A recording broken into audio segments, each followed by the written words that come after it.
Hi Capricorn! Kumusta po kayong lahat? Okay, so ayan Capricorn, maraming salamat po sa walang sawang pagsubaybay sa ating mga reading.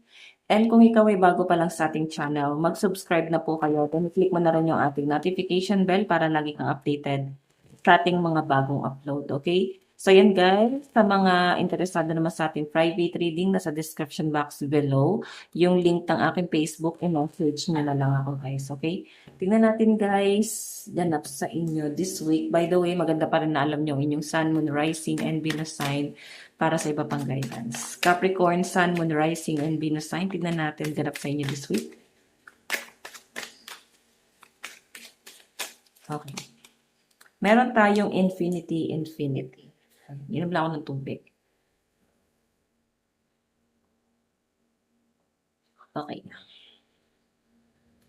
Okay, so eto guys, may ano ang infinity kasi guys, yung 8, swerte to sa Chinese. So, merong heart. I think may mga Capricorn dito na nakukuha nyo yung desire nyo. Parang kahit paano guys, kontento ka, masaya ka, and kahit sa ibang tao, masaya ka sa kung ano man yung na-achieve nila. Okay? Yun nga lang guys, may distraction dito. Tignan natin ha. Capricorn, Sun, Moon, Rising, and Venus sign.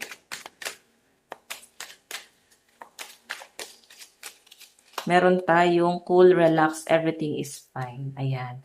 So, nilalagay mo yung sarili mo sa alanganin. Bakit hindi mo kailangan, ba't hindi mo gawing kampante yung sarili mo? Ba't hindi mo gawing relax yung isip mo? Okay, maayos din ang lahat. Hindi mo kailangang ilagay sa komplikado yung sarili mo. Tignan mo, infinity. Parang sa araw-araw na ginawa ng Diyos, nandun lang yung focus mo. Yun ang nakikita kong energy mo this week. Nandun lang yung focus mo, may mga pag-overthink. Swerte ka naman, and masaya ka naman sa na-achieve ng mga anak mo, ng pamilya mo, or pwede sa na-achieve mo. Pero siguro medyo bored yung mga Capricorn dito. Kaya parang gusto mo ng something new.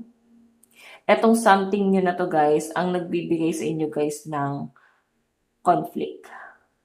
Okay? Kung ano man tong iniisip mo na to na bago sa inyo, bagong libangan, pwedeng, kung ano man tong bago na to, basta may nasa sense akong ganun guys. Okay?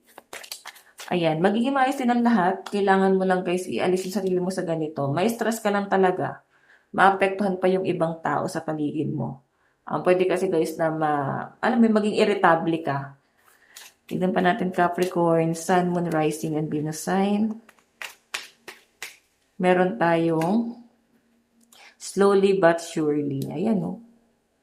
Meron kang inaantay, naiinip ka. Yan ang nakikita ko sa mga Capricorn. Medyo balisa ang energy mo this week. Di mo alam kung anong gagawin mo. So, siguro iba sa inyo, marami kang time this week. Sa dami ng time mo, di mo alam kung ano yung uunahin mo. Or pwedeng hindi mo rin alam kung ano talaga yung gagawin mo. Okay? So, pahinga mo na lang muna para makapag-recharge ka pa. So, sinasabi lang dito guys, ayan, slowly but surely, pwedeng iba sa inyo, medyo mabagal kumilos, medyo mabagal gumawa ng plano para sa future nila. May nakikita akong celebration dito, pero yan na nga guys, medyo mabagal yung nakikita ko rito. Okay.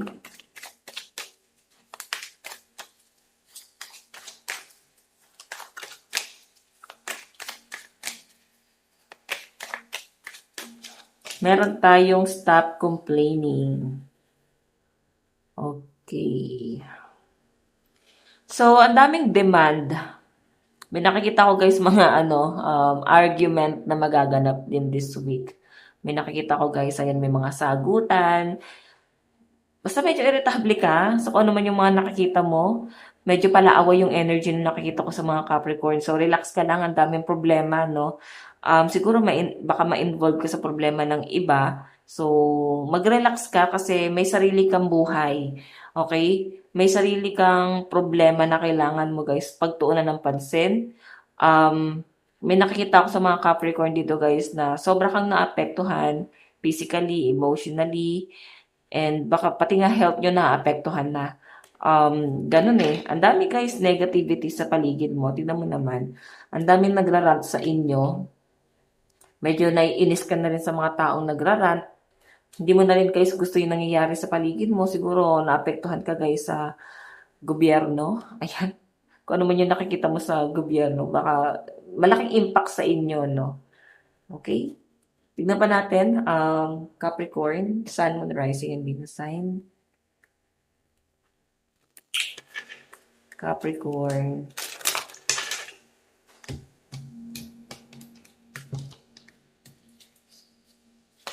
Meron tayong slow down.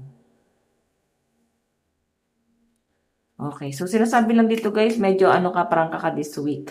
So, hindi mo makokontrol yung emosyon mo. So, alam mo yun, posible kasi guys, na pag hindi mo siya nakontrol, medyo magiging insensitive ka, nandun sa point na pangit talaga yung maipapakita mong action, yung lalabas sa bibig mo, hindi guys nakakatuwa sa ibang tao. Ganun yung nakikita ko. So parang dahan-dahan lang and mag-relax ka kasi parang high blood. Yun ang nakikita ko sa energy niyo. Basta parang galit ka this week. Ayan. May kinagagalit ka, may kinaiinisan ka. Okay, meron tayong unknowing, naiirita ka rin sa dumi ng paligid mo sa bahay. Pwedeng may mga kasama ka sa bahay na makakalat. Ganun eh, may mga kasama ka sa bahay na, alam mo yon, pinapa-shoulder pa sa inyo yung mga responsibilidad. Like, basic lang naman, paghuhugas ng plato, paglilinis ng bahay, hindi nila guys magawa. So, parang ikaw pa lahat. Ganon. Kaya medyo stress yung mga Capricorn this week. So, meron tayo guys, dreams. Ayan. Puro tulog yung nakikita ko sa mga Capricorn dito. Oo. May mga weird ka din na panaginip. Siguro may mga nabivision ka. Okay. Meron tayong wounded heart. So, may mga depressed. May nakikita ko sa ibang Capricorn dito, guys.